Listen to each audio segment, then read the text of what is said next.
ونشهد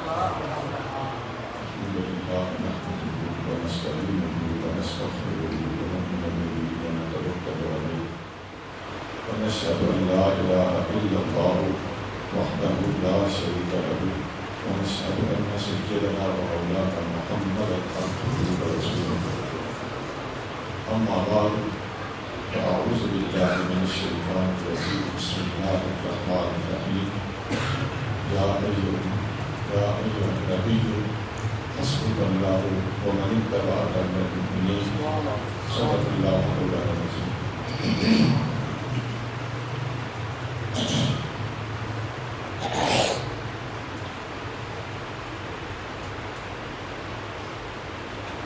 إن الله وملائكته يصلون على النبي يا أيها الذين آمنوا صلوا عليه وسلموا تسليما.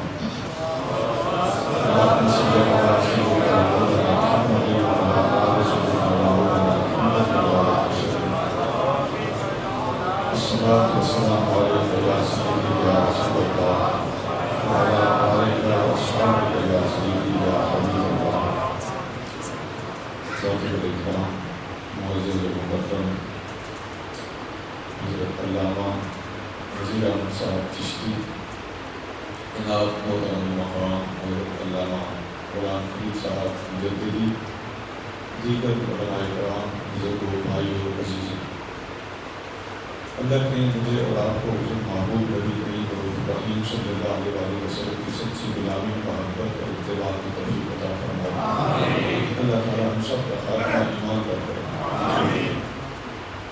اس کا تو جس صاحب ارشاد فرما رہے تھے، ہمارے لیے فاروق اعظم کا موضوع ہو، اہل بیت اطہار کا موضوع ہو، دونوں موضوع سر پہ بھی قبول ہیں، آنکھوں پہ بھی قبول ہیں. ہم فاروق اعظم رضی اللہ تعالیٰ عنہ کو 10 کے 10 دن دینے کو بھی تیار ہیں، اور امام علی مقام اور اہل بیت اطہار کو بھی 10 کے 10 دن دینے کو تیار ہیں. اور اگر 10 کے 10 دنوں میں سینہ فاروق اعظم، سینہ امام حسین کو اکٹھا بیان کر دیا جائے تو اس کے لیے بھی ہم تیار ہیں. انشاءاللہ تعالیٰ آپ کو ادھر ادھر سے کم نظریاں اور کم دستیاں نظر آئیں گی. اہل سنت کے دامن میں انشاءاللہ تعالیٰ آپ کو صحابہ کرام کی محبت بھی اسی طرح ٹھاٹھیں مارتی نظر آئے گی، اور اہل بیت اطہار کی محبت بھی اسی طرح جوش کناں نظر آئے گی.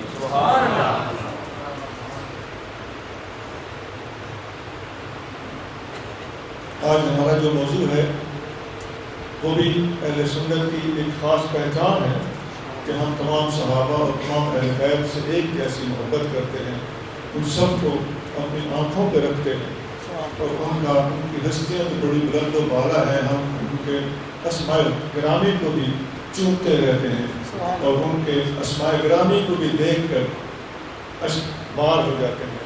ان کی محبت ہمارے دلوں میں معجزن ہونے لگتی ہے.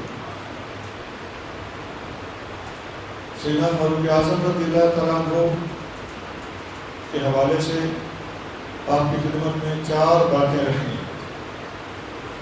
یہ باتوں کو 4 حصوں میں تقسیم کرنے کا مقصد یہ ہے کہ ہم اس بات کو، اس گفتگو کو، اس تقریر کو ایک سبق کی طرح آسانی سے یاد کر سکیں. تو ہمارے سبق میں 4 چیزیں آئیں گی. نمبر 1 ہے فاروق اعظم کا مسلمان ہونا. وہ مسلمان کیسے تھے؟ نمبر 2 ہے فاروق اعظم رضی اللہ تعالیٰ عنہ کا علم.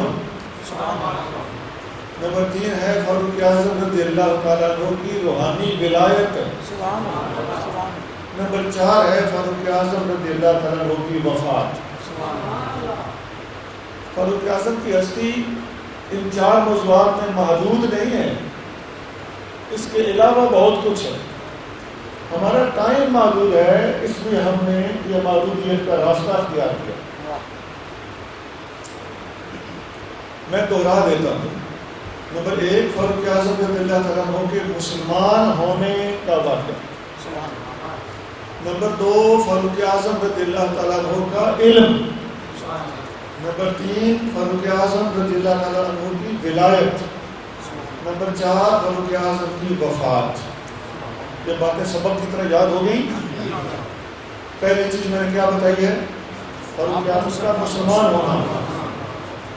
اس میں سب سے بنیادی اور اولین چیز یہ ہے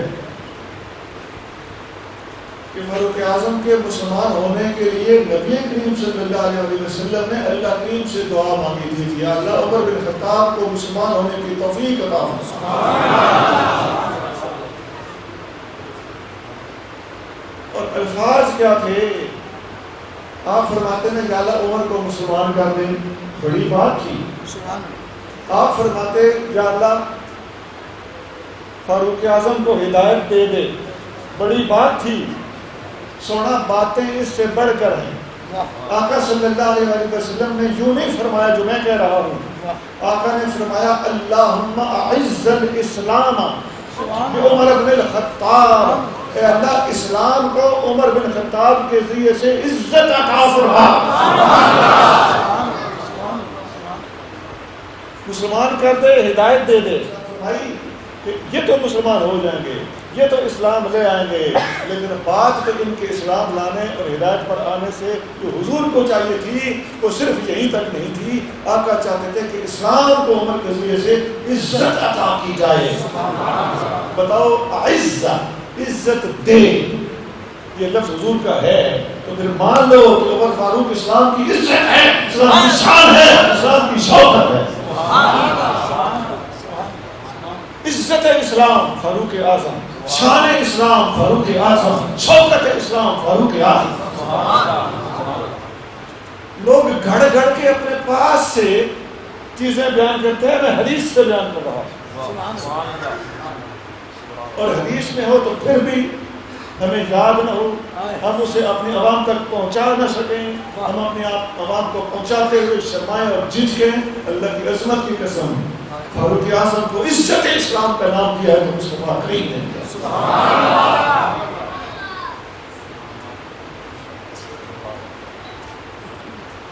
آپ کے ذہن میں آیا ہوگا کہ آپ میں شاید فاروق اعظم کے اسلام لانے کا وہ واقعہ سنانے لگا ہوں کہ آپ نے اپنے ہمشیرہ اور اپنے بہنوئی کے ساتھ وہ جو معاملہ ہوا تھا اور آپ کے اسلام لانے کا وہ واقعہ سبب بنا تھا. میں وہ باتیں بھی تھی، وہ بڑی خوبصورت باتیں ہیں. میرا رخ کچھ مختلف ہے.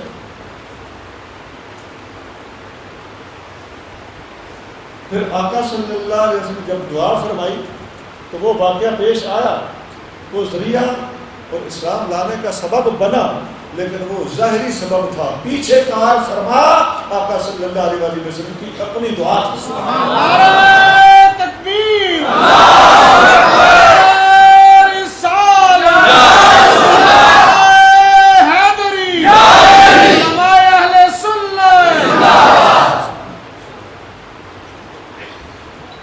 پھر جب آپ مسلمان ہوئے،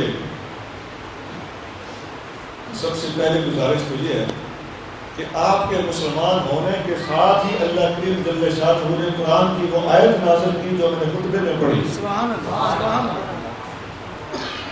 اللہ کریم نے ارشاد فرمایا یا ایھا النبی حسبک اللہ ومن اتبعک من المؤمنین. اے میرے نبی صلی اللہ علیہ وسلم، آپ کے لیے اللہ کافی ہے. حسبک اللہ، اللہ کافی ہے. وَمَنِ اتَّبَعَكَ مِنَ الْمُؤْمِنِينَ، اور جو مومن آپ پر ایمان لا رہے ہیں وہ مومن آپ کے لیے کافی ہے. مومنین کا لفظ جمع ہے، لیکن سبب نزول کیا تھا؟ فاروق اعظم کا مسلمان ہونا اس آیت کے نزول کا سبب تھا. تو گویا ہم یوں کہنے میں حق بجانب ہیں کہ میرے محبوب آپ کے لیے اللہ کافی ہے، اور ایمان لانے والے مومنین خصوصاً عمر فاروق آپ کے لیے کافی ہے. بھائی بڑا بھاری لفظ ہے حسبک اللہ. بچہ ماں کے ہاتھ سے چھوٹ جائے تو ماں کیا کہتی ہے؟ حسبی اللہ، اللہ کافی ہے. یہ وہ لفظ ہے، میں لفظ سمجھانے کے لیے بات کر رہا ہوں. تو یہ تو اللہ خود فرما رہا ہے حسبک اللہ، اللہ کافی ہے اور تیرے لیے فاروق اعظم کافی ہے. تو حسبی کا لفظ اور حسبوں کا لفظ اللہ اپنے لیے بھی استعمال فرما رہا ہے، اسی طرح فاروق اعظم کے لیے بھی استعمال فرما رہا ہے۔ اس لفظ کی کوئی ویلیو ہے کہ نہیں؟ اس لفظ پہ توجہ دینا پڑے گی۔ پھر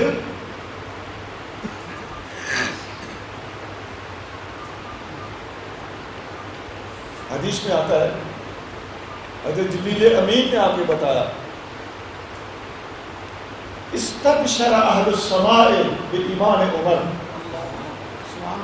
عمر کے مسلمان ہونے پر آسمان والوں نے آپس میں خوشخبریاں سنائی کہ عمر بن خطاب مسلمان ہو چکا ہے۔ سونا یہ چھوٹا موٹا واقعہ ہے، یہ ساری صحیح حدیث ہیں اور قرآن کی آیت آپ کو سنا رہا ہوں۔ جس کے مسلمان ہونے پر آسمان والے باہم بشارتیں دے رہے ہیں، مبارکیں دے رہے ہیں، اس ہستی کے اسلام لانے کی وقتری ٹھاٹ ہے۔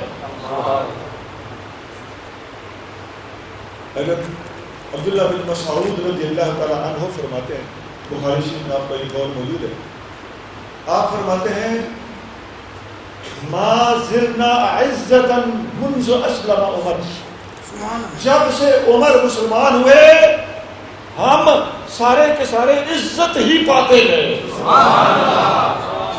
ہماری عزت میں اضافہ ہونا شروع ہو گیا اور عزت ترقی کرنے لگی۔ کیوں نہ کرتی؟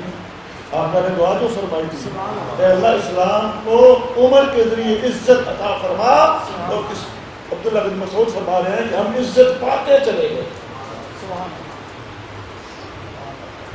یہ ساری چیزیں آپ اپنے دامن تحریر میں، دامن یاداشت میں اکٹھی کرتے جائیں۔ اور سنیے، جب سے فاروق اعظم مسلمان ہوئے، اس سے پہلے مسلمان چھپ کے عبادت کرتے تھے۔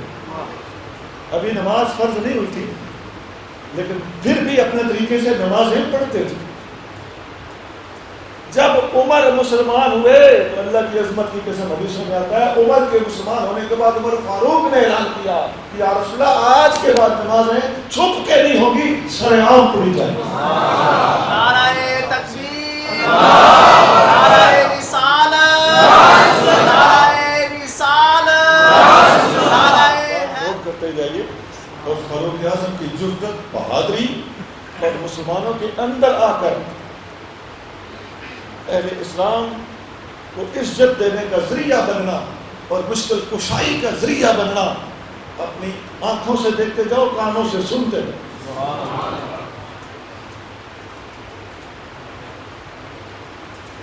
ایک اور بھی گزارش، حضرت فاروق اعظم رضی اللہ تعالیٰ عنہ 6 ہجری میں مسلمان ہوئے۔ 5 سال نبی پاک علیہ السلام کو نبوت کا اعلان کیے ہوئے گزر چکے تھے۔ آپ سے 3 دن پہلے سیدنا امیر حمزہ رضی اللہ تعالیٰ عنہ مسلمان ہوئے تھے۔ اس وقت مسلمان دار ارقم میں قیام پذیر تھے۔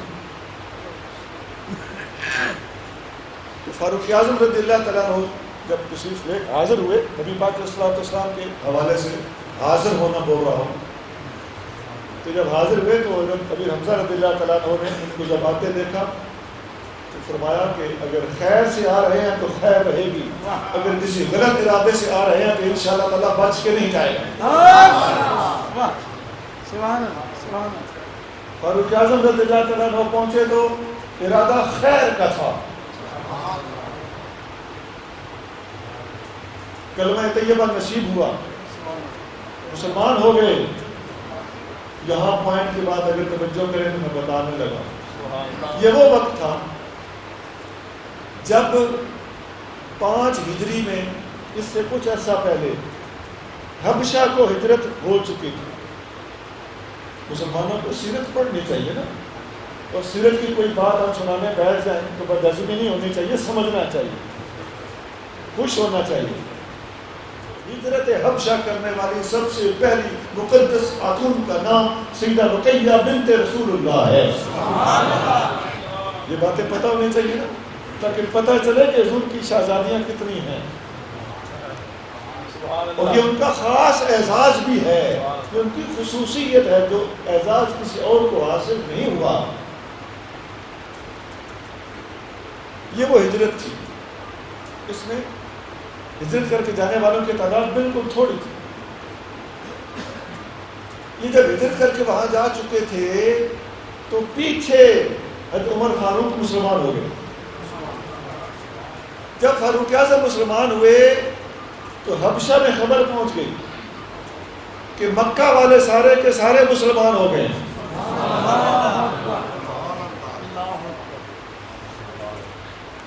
میں یہ بات بتانا چاہتا ہوں، ذرا توجہ سے سننا.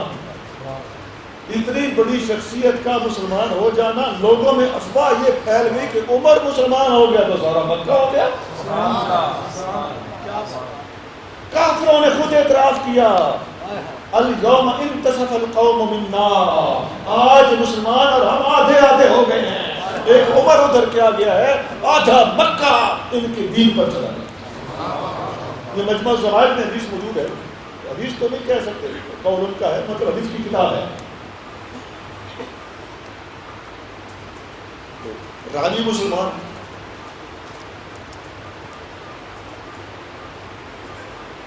فاروق اعظم رضی اللہ تعالیٰ عنہ اکیلے مسلمان ہوں اور پورے کے پورے مکہ کا مسلمان ہو جانا اس کا لوگوں کو گمان ہو گیا ہو تو پتہ چلتا ہے کہ فاروق اعظم کا وزن اتنا زیادہ ہے کہ پورے کے پورے مکہ کا مسلمان ہو جانا ایک طرف، فاروق اعظم کا مسلمان ہو جانا ایک طرف. سبحان اللہ.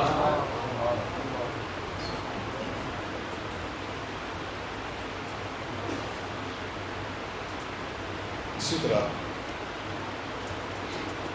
آگے تو ہوا یوں کہ جو لوگ ہجرت حبشہ کر کے گئے تھے وہ وہاں سے واپس آ گئے خوشی میں. واپس آئے تو پتہ چلا کہ یہ تو عمر فاروق مسلمان ہوئے ہیں، باقی لوگ تو اپنے مذہب پر ہیں. حضرت ابو ذر غفاری، حضرت امیر حمزہ رضی اللہ عنہ، حضرت عمر بن خطاب رضی اللہ عنہ، یہ اگڑ پچھڑ مسلمان ہوئے ہیں. اور ایک فاروق اعظم کی وجہ سے اتنی بڑی بات پھیل گئی. زاد المیعاد میں علامہ ابن قیم نے لکھا ہے وَكَانَ الْخَبْرُ كِذْبًا وَكَانَ عُمَرُ آمَنًا. وہ خبر جو وہاں پہنچی تھی وہ خبر صحیح نہیں تھی، پورا مکہ مسلمان نہیں ہوتا، صرف عمر مسلمان ہوئے.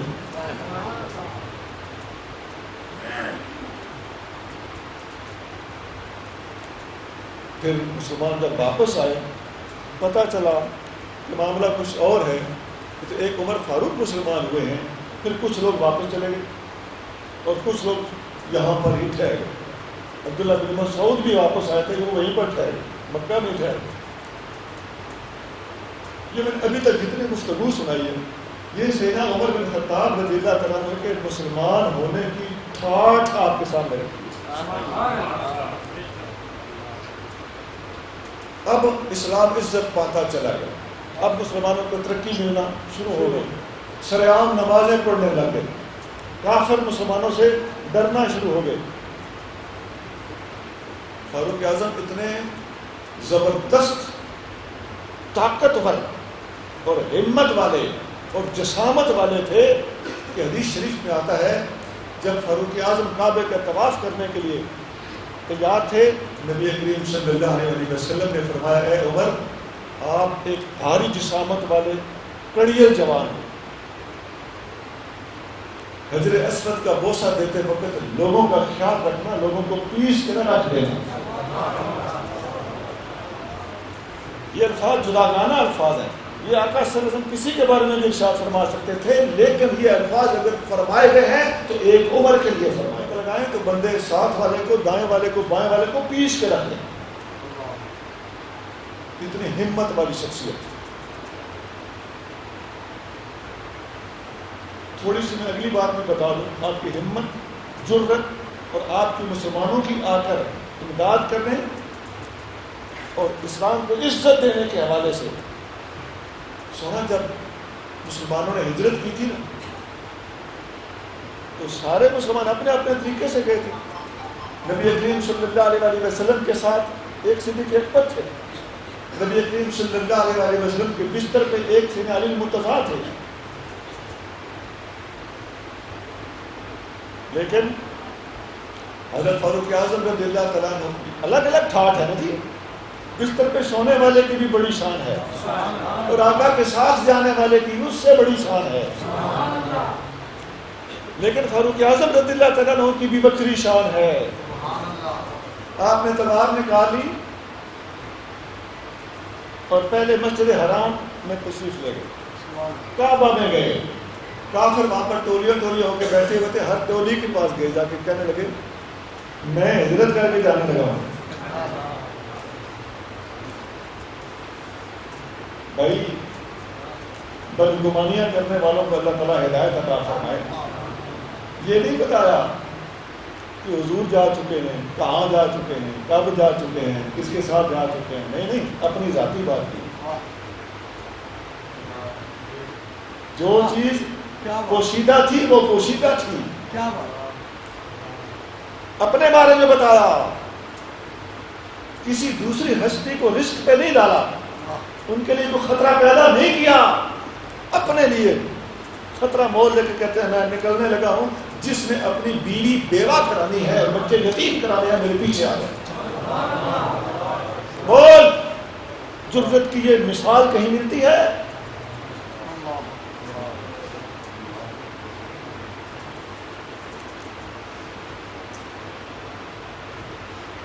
یہ ایک بات تھی فاروق اعظم رضی اللہ عنہ کا مسلمان بنا۔ اب آپ کو یاد ہوگا میں نے دوسری بات کیا کی تھی، فاروق اعظم رضی اللہ عنہ کا علم، علمی ٹھاٹ، علمی مقام۔ ایک حدیث سناتا ہوں، صحیح بخاری میں حدیث ہے، نبی کریم رؤوف الرحیم صلی اللہ علیہ وسلم نے ساتھ فرمایا کہ میں نے خواب دیکھا، خواب میں آقا صلی اللہ علیہ وسلم فرماتے ہیں میں نے دیکھا کہ میں نے دودھ پیا ہے، ایک دودھ کا پیالہ میرے پاس لایا گیا ہے، تو میں نے وہ دودھ کا پیالہ پیا، حتیٰ کہ میرے ناخنوں میں سے بھی دودھ پھوٹنے لگا، اتنا رج کے پیا۔ آقا فرماتے ہیں پیالہ پھر بھی ختم نہیں ہوا، میں نے اپنا بچا ہوا دودھ عمر فاروق کو دے دیا اور میرا بچا ہوا سارا دودھ عمر پی گیا۔ صحابہ اکرام رضوان نے عرض کیا یا رسول اللہ اس کی تعبیر کیا ہے؟ آپ نے فرمایا دودھ کی تعبیر علم ہے، دودھ پینے سے مراد علم حاصل کرنا، حضور نے اللہ سے علم حاصل کیا، دودھ پیا اللہ سے علم لیا، حضور نے اپنا بچا ہوا دودھ عمر فاروق کو دے دیا، اپنا بچا ہوا سارا علم فاروق اعظم کو دے دیا۔ حدیث کہاں لکھی ہوئی ہے؟ بخاری کی۔ ایمان سے بتائیے ہمیں یہ حدیثیں یاد ہونی چاہیے کہ نہیں؟ صحابہ کے دنوں میں بتانے چاہیے کہ نہیں؟ علم کے حوالے سے صحابہ علیہ رضوان کے مقامات، شان اور عظمت یہ بھی بیان ہونی چاہیے کہ نہیں؟ اس بارے میں لوگوں کو غلط فہمیاں ہیں کہ نہیں؟ یہ دور ہونی چاہیے۔ اب نبی کریم صلی اللہ علیہ وسلم کا بچا ہوا جو ہستی دودھ پی جائے اس کے علم کے مقام اور مرتبے کو پہنچنا آسان ہے؟ اور سنیے آقا صلی اللہ علیہ وسلم کا بچا ہوا دودھ وہ کیا کون سا علم ہوگا؟ سیاست کا علم ہوگا یا روحانیت کا علم ہوگا؟ روحانیت سے لبریز علم ہوگا، اس لیے کہ وہ مصطفیٰ کریم کا بچا ہوا علم ہے۔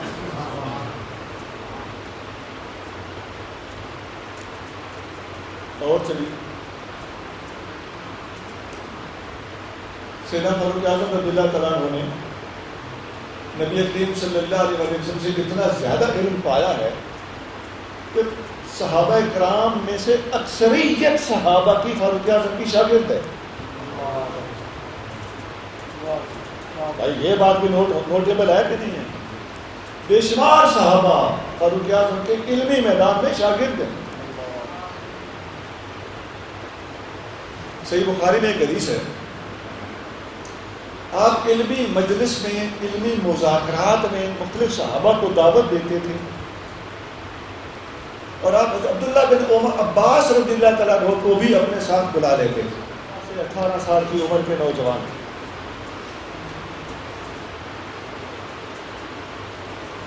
یہ 10 سال کے تھے تو آقا صلی اللہ علیہ وسلم نے وصال فرمایا. عبداللہ بن عباس 12 سال کے ہوئے تو سیدنا صدیق اکبر نے وصال فرمایا. 18 سال کے ہوئے تو عمر فاروق نے وصال فرمایا. میں نے اس لیے کہا ہے کہ 12 سے 18 سال صدیق فاروق اعظم کی حکومت کے دن وہ ہیں جب ابن عباس کی عمر 12 سال سے لے کر 18 سال تک پہنچی. 6 سال. اس دوران حضرت فاروق اعظم رضی اللہ تعالیٰ عنہ ابن عباس کو اپنی محفل مذاکرہ میں علمی گفتگو والی محفل میں بلا لیتے. واہ کیا بات کیا بات. عبد الرحمن بن عوف رضی اللہ عنہ مسعود صاحب عشرہ مبشرہ میں سے انہوں نے عرض کیا فاروق اعظم یہ بچہ ہمارے بیٹوں کے برابر ہے, اسے آپ ہماری محفل میں 13 سال 14 سال کی عمر پتہ نہیں سب بالغ بھی تھے کہ نہیں, اس بچے کو کیوں بلا رہے تھے؟ آپ نے فرمایا اچھا میں بتاؤں گا. بات آئی گئی ہوگی. اگلی محفل میں آپ نے پھر ابن عباس کو بلا لیا. آپ نے صحابہ کرام سے ایک بات کی کہ یہ جو سورت النصر ہے قرآن شریف میں اذا جاء نصر اللہ والفتح, اس صورت میں ایک خاص میسج موجود ہے. وہ کیا ہے؟ کسی نے کہا کہ یہ اسلام کی ترقی کا میسج, کسی نے کچھ کسی نے کچھ. آپ نے فرمایا یہ تو اس کے واضح الفاظ ہے نا, وہ چھپا ہوا راز کیا ہے جو لفظوں میں بیان نہیں ہوا لیکن اندر پوشیدہ ہے, ہڈن ہے. بالآخر آپ نے فرمایا ابن عباس آپ بتائیں. ابن عباس نے بتایا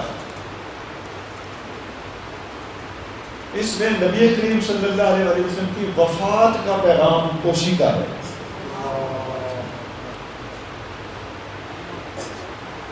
کہ بس محبوب لوگ فوج در فوج اسلام میں آنا شروع ہو گئے, آپ کے بھیجے جانے کا مقصد پورا ہو گیا, اب آپ اپنے رب کی طرف متوجہ. پہلے بھی حضور رب کی طرف متوجہ تھے, مطلب یہ ہے کہ جو توجہ ادھر تھی وہ بھی ادھر کرے. اب سمجھنے والے سمجھ گئے کہ اس میں تو آقا صلی اللہ علیہ وسلم کا مشن پورا ہونے کے بعد حضور کا کیا کام دنیا میں. اسی لیے بعض کتابوں میں آتا ہے, سند وغیرہ مخدوش ہے, آتا ہے کتابوں میں کہ جب الیوم اکملت لکم دینکم نازل ہوئی تھی تو اس دن بھی صدیق اکبر رونے لگے تھے, ہم نے آپ کے لیے آپ کا دین مکمل کر دیا. سب صحابہ خوش کہ آج ہمارا دین مکمل ہے. صدیق اکبر رو رہے ہیں کہ دین مکمل ہے تو حضور صلی اللہ علیہ وسلم ہم سے بچھڑ گئے. یہی بات اس صورت میں. اب اس صورت والی یہ بات بخاری شریف میں فاروق اعظم نے صحابہ کو بتایا کہ یہ وجہ کہ میں اس کو آپ کی محفل میں بلا لیتا ہوں, اور جو یہ کہہ رہا ہے یہی میرا علم ہے. پتہ چلتا ہے کہ یہ بات ابن عباس کو پتہ تھی رضی اللہ عنہ, اور یہ بات فاروق اعظم کو بھی پتہ تھی کہ ابن عباس یہ بات جانتے ہیں, اس لیے تمام صحابہ کا ٹیسٹ کیا ہے. تو فاروق اعظم کی علمیت کا اپنا یہ عالم ہے, یہ حال ہے. اور یہ ابن عباس جو ہیں یہ فاروق اعظم کے شاگرد ہیں. یہ فاروق اعظم کے شاگرد کا حال ہے. صحیح بخاری میں یہ بھی حدیث ہے کہ فاروق اعظم نے ابن عباس کو فرمایا ہوا تھا کہ جو مسئلہ پوچھنا ہو مجھ سے پوچھ لینا, جھجکنا نہیں. لمبی حدیث ہے. اس میں آپ حرم شریف تشریف لے گئے نا جب, تو وہاں سے جانتے یا واپسی پہ ابن عباس نے فاروق اعظم کو وضو کرا رہے تھے. تو اس دوران آپ نے ایک سوال کیا کہ حضور میرے دل میں ایک سوال ہے, آپ اس کا جواب ارشاد کریں. فاروق اعظم نے ابن عباس کو وہ جواب دیا, یہ بخاری میں وہ لمبا جواب ہے. جب جواب دیا تو آخر میں فرمایا کہ اے ابن عباس, مجھ سے کوئی بھی بات پوچھنی ہو تو تو آئندہ جھجکنا نہیں، پوچھ لیا کرو. میرے پاس علم ہوگا میں بتاؤں گا، تو یہ مجھ سے پوچھ لیا کرو. یہ فاروق اعظم نے بھی فرمایا.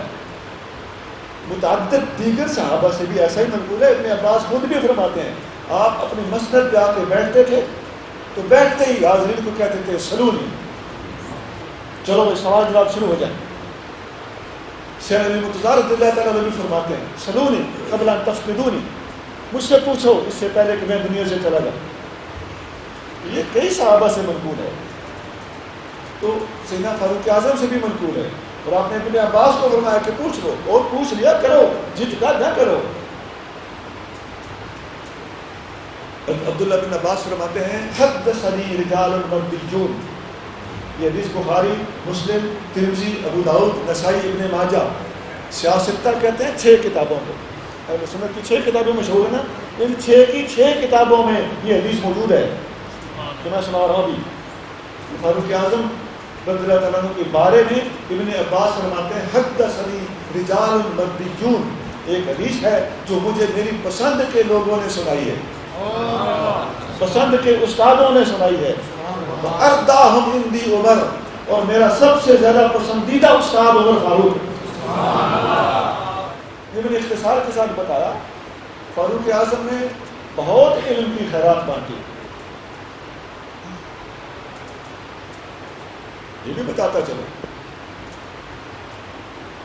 ابن عباس نے فاروق اعظم سے سیکھا ہے، سیدنا علی مرتضیٰ رضی اللہ تعالیٰ عنہ سے سیکھا ہے، معاذ بن جبل رضی اللہ تعالیٰ عنہ سے سیکھا ہے. بلکہ کیا فرماتے ہیں میں نے ایک ایک مسئلہ 30 صحابیوں سے سیکھا ہے.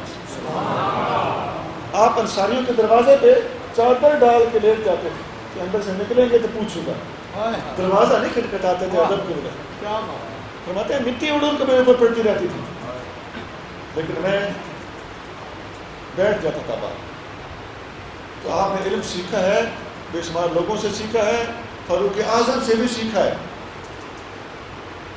ایک صحابی فرماتے ہیں رضی اللہ تعالیٰ کہ کنا نلتزم عمر نتعلم منہ الفرح. ہم عمر کے ساتھ ساتھ رہتے تھے اور ہم عمر سے تصوف سیکھتے تھے، ولایت سیکھتے تھے. نتعلم منہ الورع، ہم عمر سے ورع سیکھتے تھے. یہ اپنے اپنے زمانے میں اصطلاحات رہی ہیں. تقویٰ سے اوپر ورع ہوتا ہے، یوں کہہ لیجیے تقویٰ ظاہری شریعت ہے اور ورع ولایت ہے. یہ الریاض النظرہ میں قول موجود. بہرحال اسی طرح حضرت عبداللہ بن مسعود رضی اللہ تعالیٰ عنہ کا ایک ارشاد ہے استیعاب میں، اور الاستیعاب یہ صحابہ کے حالات کی کتاب ہے. اس کے ساتھ عبداللہ بن مسعود رضی اللہ تعالیٰ عنہ بڑے مشہور صحابی، وہ فرماتے ہیں کہ ذہب 9 اعشار العلم بموت عمر. عمر فاروق فوت ہو گئے ہیں، علم کے 10 حصوں میں سے 9 حصے علم عمر اپنے ساتھ لے گئے. 10 حصوں میں سے 9 حصے علم عمر کے ساتھ چلا. جس ہستی کے بارے میں عبداللہ بن مسعود جیسی شخصیت یہ کہہ رہے ہیں. عبداللہ بن مسعود کون ہے؟ نبی کریم صلی اللہ علیہ وسلم نے ان کے بارے میں فرمایا تھا کہ عبداللہ بن مسعود میری امت کو قرآن کی جو تشریح سمجھائے میں محمد اس پہ راضی ہوں. اتنے بڑے معلم. اور نبی کریم صلی اللہ علیہ وسلم نے فرمایا استقرأ القرآن من 4، میرے 4 صحابیوں سے قرآن سیکھو. سب سے پہلے نام عبداللہ بن مسعود کا ہے. عبداللہ بن مسعود، ابی بن کعب، معاذ بن جبل اور حضرت سالم، حضور ان 4 کا نام. میں ان سے قرآن سیکھوں. ابن مسعود وہ ہستی ہے جن کو حضور نے فرمایا کہ یہ قرآن کی جو تشریح کرے، جو تفسیر کرے، میں راضی ہوں. اور میری امت اس سے قرآن سیکھے، میرے صحابی اس سے قرآن سیکھیں. صحابہ کو فرمایا نا استقرؤ، آپ لوگ سیکھو. تو یہ ہستی جو اتنی ریکمینڈڈ ہستی ہے، یہ خود کہہ رہے ہیں کہ عمر کے چلے جانے سے علم کے 10 حصوں میں سے 9 حصے علم اٹھ گئے.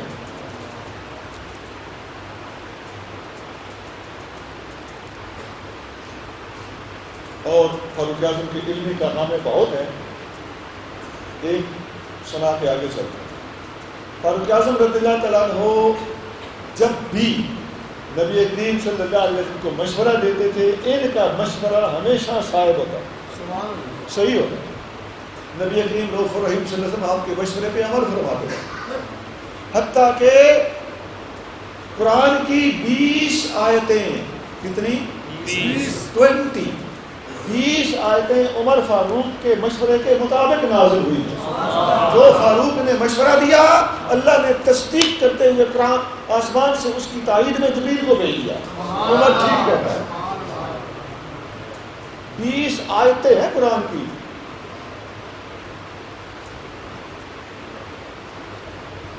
اب ماننا ایک بھی نازل ہو جائے تو بڑی بات ہے، 2 3 4 نہیں، 20 آیتیں جس کے مشورے کے مطابق نازل ہوئی۔ علامہ جلال الدین سیوطی رحمۃ اللہ نے اس پر رسالہ لکھا ہے، خطف الثمر فی موافقات عمر۔ فاروق اعظم کے مشورے کے مطابق نازل ہونے والی آیتوں کو کہا جاتا ہے، ان کا ایک نام ہے موافقات عمر۔ اللہ نے جو آیتیں نازل کی، ان موافقت کرتے ہوئے آیتیں نازل کرنے کی وجہ سے ان آیتوں کو موافقات کہا جاتا ہے۔ اور پورا رسالہ ہے علامہ جلال الدین سیوطی رحمۃ اللہ علیہ نے جو لکھا ہے کہ قطف الثمر، پھل کا توڑنا، فی موافقات عمر، عمر کی موافقات کے بارے میں۔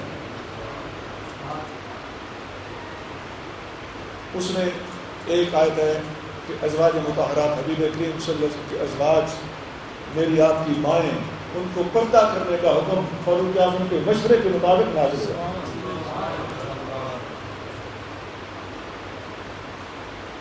اسی طرح وَاتَّخِذُوا مِن مَّقَامِ إِبْرَاهِيمَ مُصَلًّى، یہ آیت بھی آپ کے مشورے کے مطابق نازل ہوئی۔ آپ مشورہ دیتے تھے کہ مقام ابراہیم کے پاس نفل پڑھنا چاہتے، اللہ کریم ان کی تصدیق کرتے ہوئے قرآن کی آیت نازل فرماتے۔ 20 آیتیں میں نے مختصر طریقے سے 2 پہلو آپ کے سامنے رکھ دیے، اسلام لانے کی ٹھاٹ اور علم، تیسرا ہے آپ کی روحانیت، آپ کی ولایت۔ نبی کریم رؤوف الرحیم صلی اللہ علیہ وسلم کا ارشاد ہے، بخاری شریف میں موجود ہے، آقا صلی اللہ علیہ وسلم نے ارشاد فرمایا، آپ لوگوں سے پہلے جتنی امتیں گزری، سب امتوں میں ایسے بندے ہوتے تھے جن کو اللہ کی طرف سے الہام ہوتا تھا۔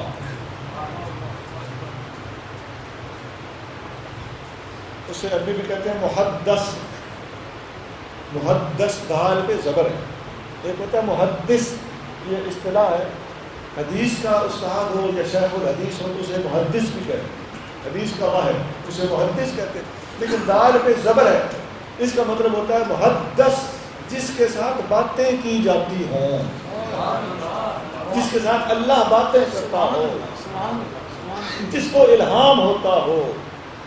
آخر مَإِن يَكُ فِي أُمَّتِي فَهُوَ عُمَرٌ، میری امت میں اگر کوئی ایسا بندہ ہے جس سے اللہ باتیں کرتا ہو، جس کو الہام ہوتا ہو، جو محدث ہو، تو وہ عمر بن خطاب ہے۔ نعرہ تکبیر، نعرہ رسالت، نعرہ تحقیق، نعرہ حیدری، حمایہ اہل سنت۔ ہاں جی، یہ ولایت ہے کہ کوئی نہیں؟ الہام کسے ہوتا ہے؟ زرداری صاحب کو نہیں، الہام اللہ کے ولی کو ہوتا ہے۔ اور آقا فرما رہے ہیں میری امت میں بھی محدث ہیں جن کو الہام ہوتا ہے، ایک بھی اگر محدث ہے تو پھر عمر ضرور ہے، عمر کے سوا کوئی نہیں ہو سکتا۔ اور حدیث میں بات یہ بھی ذرا مناسب ہوتا ہے نا، ذرا کھڑکا دیا جائے، حدیث بخاری شریف میں ہے،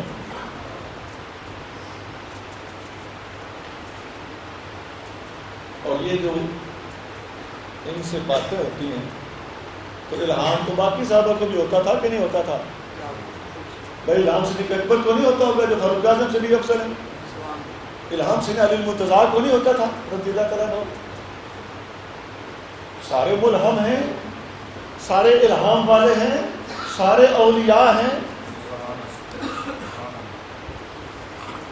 میں ساتھ ساتھ ضمن کبھی کبھی اہل بیت اطہار کا ذکر کر جاتا ہوں تاکہ آپ کو سمجھ آتی رہے اور واضح ہوتا رہے کہ سنی کے سینے میں کسی قسم کا بخل نہ صحابہ کے ذکر میں ہوتا ہے نہ اہل بیت کے ذکر میں. نعرہ تکبیر، اللہ کی قسم اہل سنت کے بارے میں بدگمانیاں ہیں، صرف اور صرف بدگمانیاں، الزام تراشیاں ہیں. قیامت کے دن میں کبھی کبھی یہ بات کہہ دیتا ہوں، لوگوں سنیوں کے بارے میں بدگمانیاں رکھنے والوں انشاءاللہ تعالیٰ قیامت کے دن ہمیں اللہ کے در سے امید ہے کہ تم ان باتوں کا جواب دینا. بہت بڑا الزام ہوتا ہے نا بدگمانی کا، اتنی بڑی موضوع ہے کہ چھوٹی موٹی بات تو نہیں ہے. ایسی باتوں میں سے وہ نکالتے رہنا، یہ یوں ہے یہ وہ ہے، تو نے لقب تھوڑے لگائے ہیں، تو نے یہ تیرا انداز ٹھیک نہیں تھا، ہاں جی یہ بو آ رہی ہے، یہ خوشبو آ رہی ہے.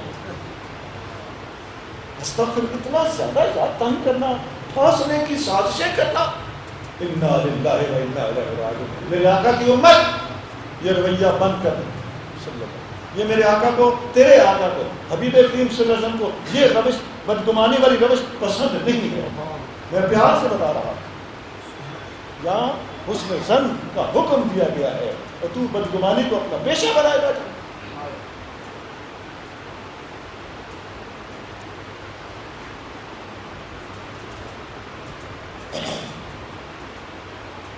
آگے چلیے، میں یہ عرض کر رہا تھا تو الہام تو سب کو ہوتا ہے، سب صحابہ کو الہام ہوتا ہے، سب اہل بیت کو الہام ہوتا ہے، اما عائشہ صدیقہ کو الہام ہوتا ہے، سیدہ زہرا پاک کو الہام ہوتا ہے، اولیاء ہے.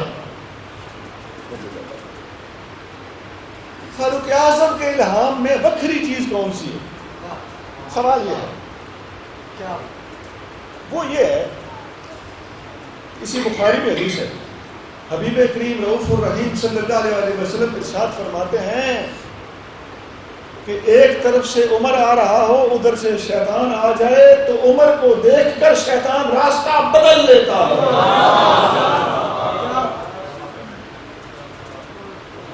اب الہام میں واضح فرق آ گیا کہ عمر کے الہام میں شیطان گندی نہیں آ سکتا. بھائی ان کے الہام میں بھی میں کلیئر کر دوں، باقی صحابہ کے الہام میں بھی شیطان کا ڈنڈی مارنا، یہ نہیں کہہ رہا خدا نہ خاصہ، یہ بھی ایک رفتہ ہے، وہی بدگمانی ہے. بھائی زیادہ کلیئرٹی کی بات کر رہا ہوں، فاروق اعظم کے الہام میں وہ کلیئرٹی ہوتی ہے جو دوسروں سے بہت نمایاں ہے.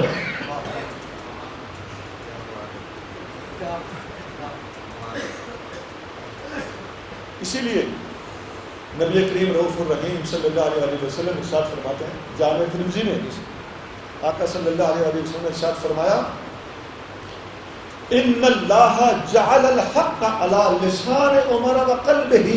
سبحان اللہ. اللہ تعالیٰ نے عمر کی زبان پر بھی حق جاری کر دیا ہے، عمر کے دل پر بھی حق جاری کر دیا.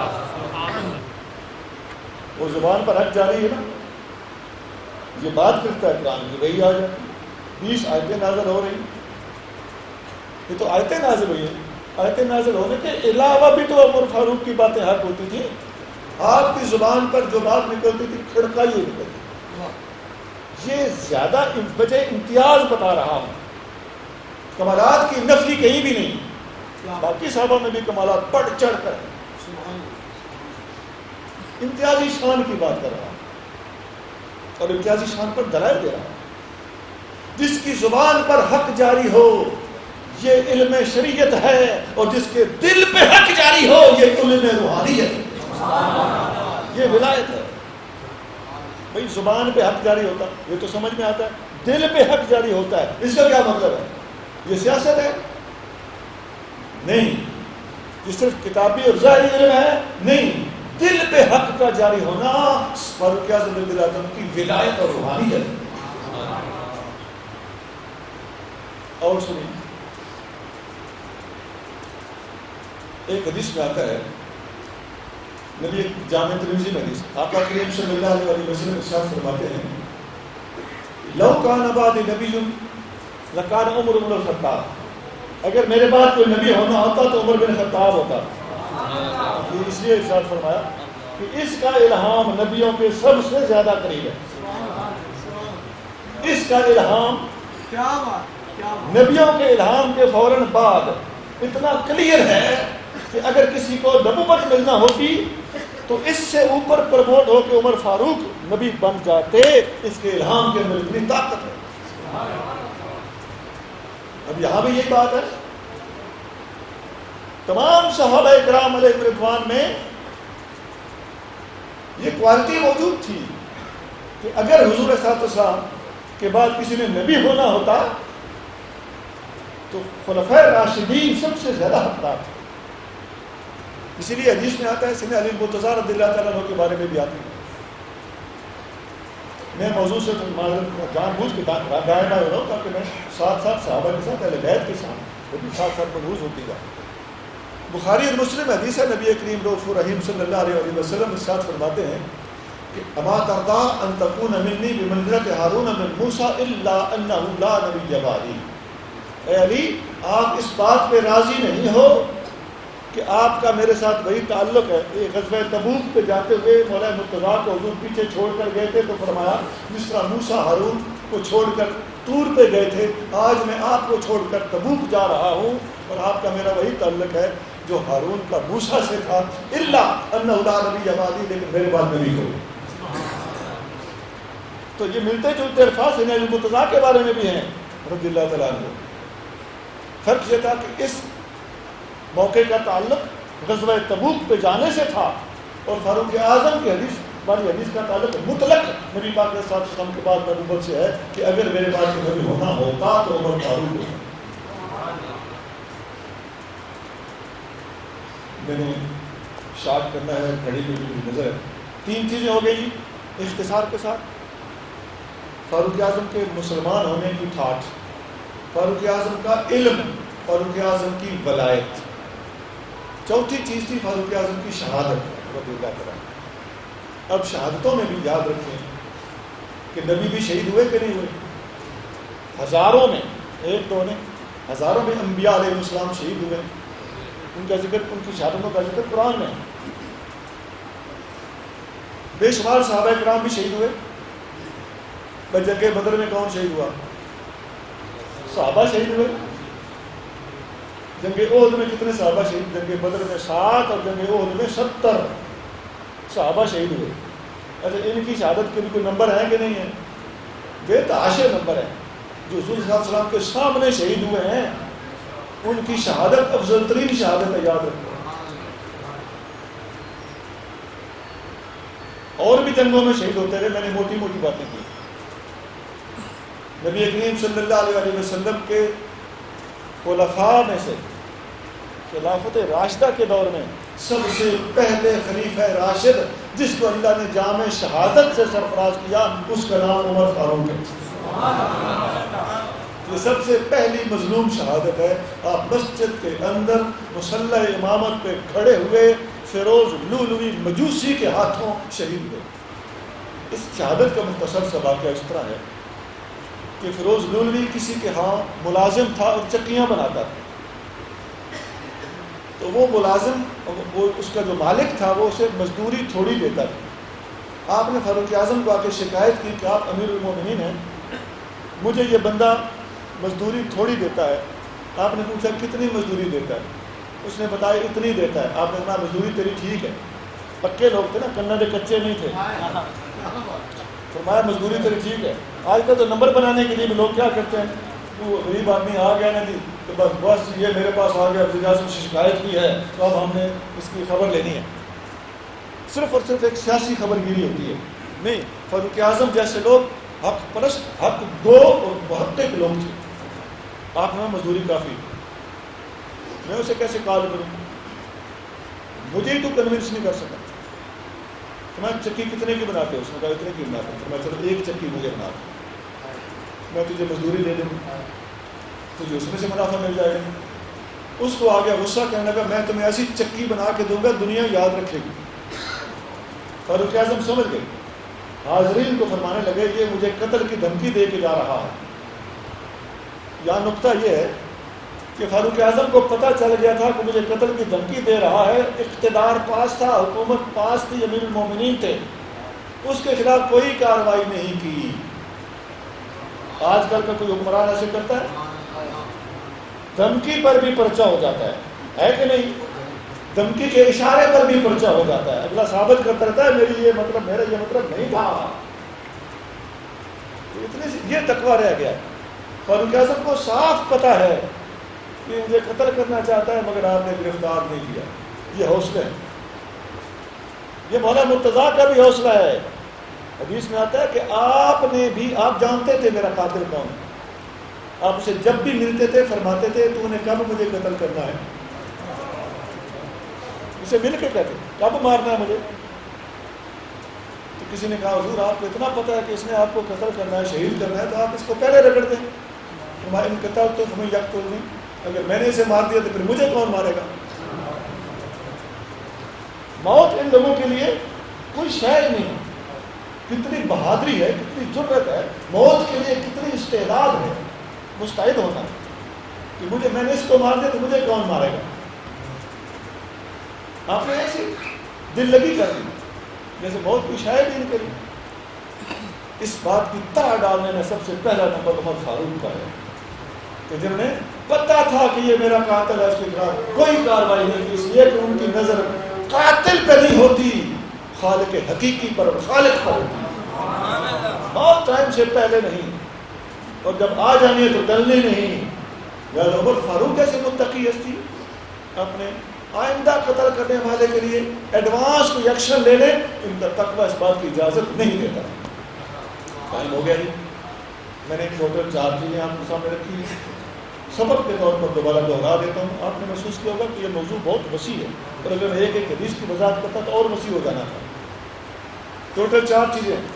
نمبر 1، فاروق اعظم مسلمان کیسے ہوئے اور کس طرح ان کے ذریعے سے اسلام کو عزت ملی۔